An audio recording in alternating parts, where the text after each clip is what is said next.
Hey, so I am sitting here with Area Manager Elaine Friend and soon to be Regional Vice President. And we have been just talking really kind of the last couple of days, I guess, off and on about hostess coaching in our Arbonne business. And we're just sitting on here, the couch here talking. It's a rainy day. And I was like, the stuff she's saying is really good. And I was like, we need to record this and get it out there because I know that I'm learning from it, so I know that you guys are going to learn from it too.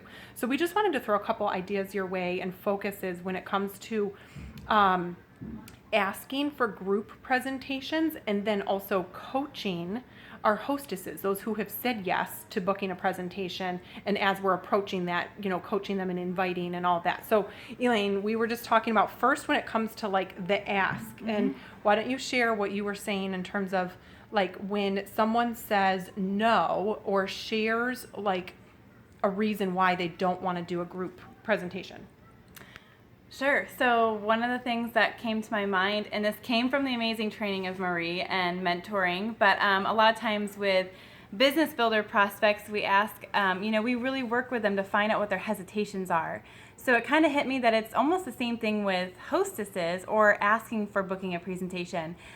When they come out with a no or a hesitation, essentially, or even thinking, oh gosh, I don't like those, or blah, blah, blah, even if it's a general phrase like that.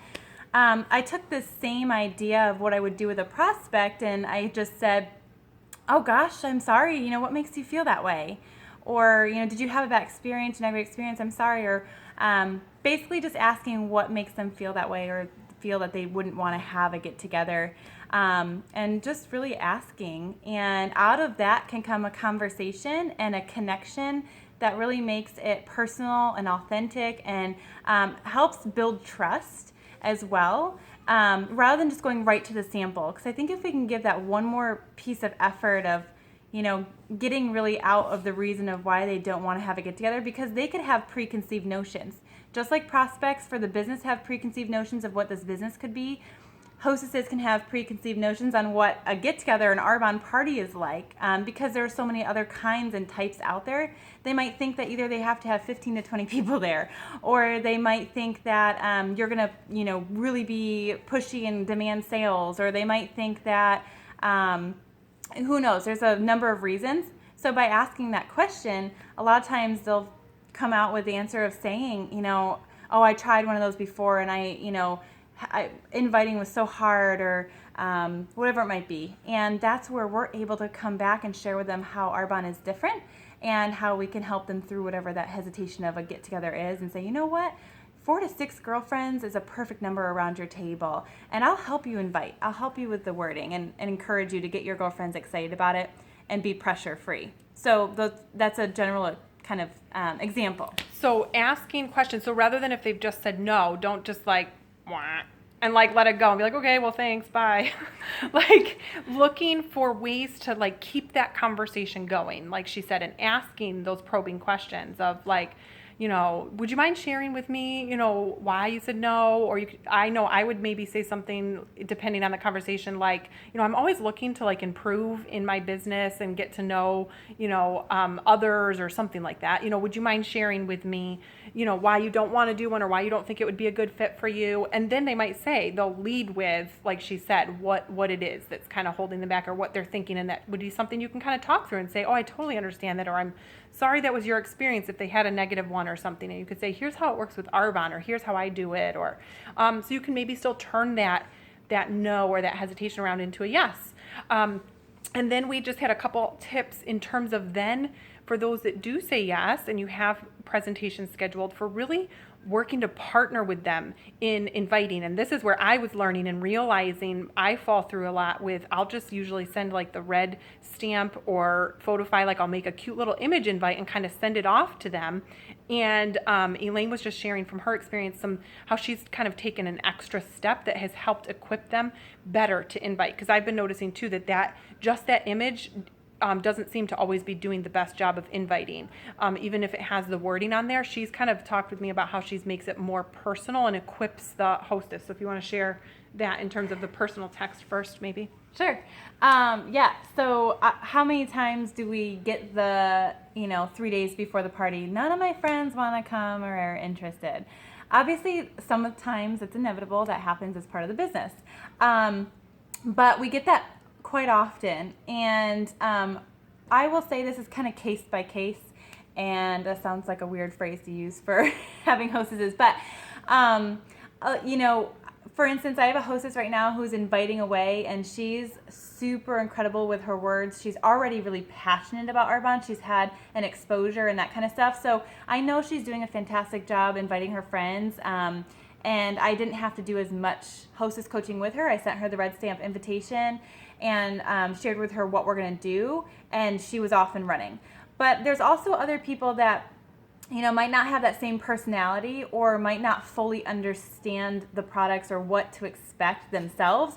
So how are they going to help their guests and their friends know what to expect and get excited about it?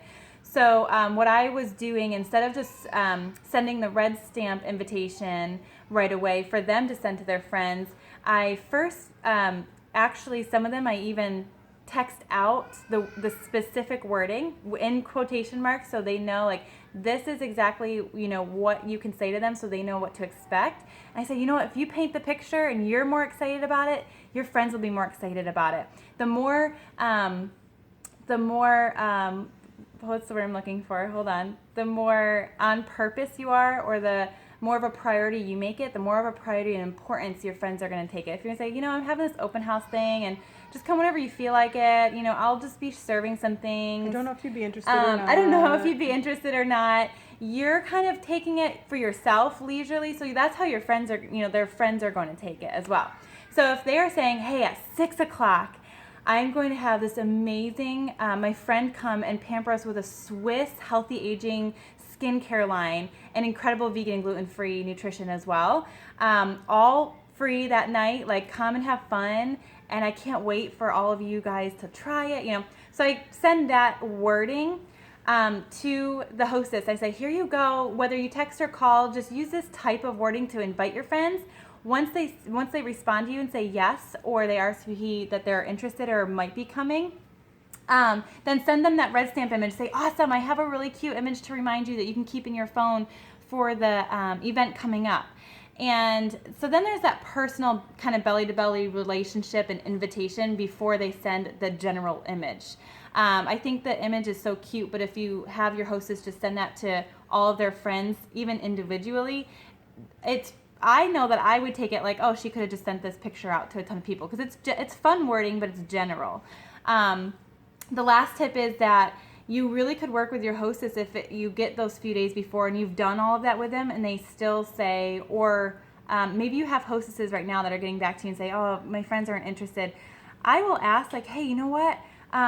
You know, we didn't lose anything by trying, so I would love to try it, like, pencil in another date, because, girl, like, I really want to get you these products. Do you mind sharing with me how you invited and maybe what was some of the wording that you used? Because maybe we could just tweak something in my experience and get, you know, people excited again, or whatever it might be. Because you never know. People might use those images, they might not. Like, until you really ask them what they're saying to their guests, you really don't know what it is that they're saying.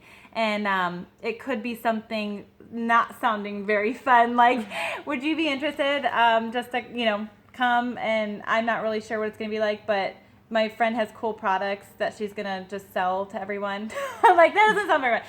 You don't really know really what they're saying. So anyway, I think it's important to make sure that we send them a wording example to invite with before that image, because it will ignite them, excite them.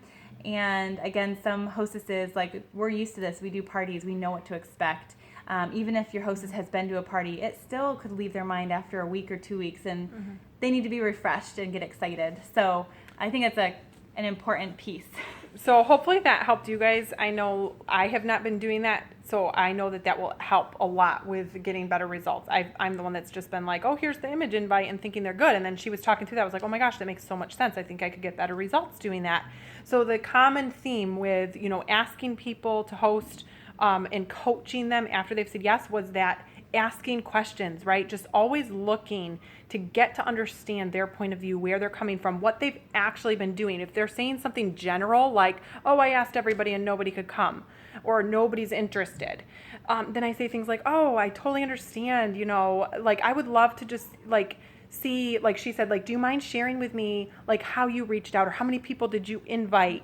What kind of responses? Did you get any common responses? What kind of things were people saying like that they're not interested in?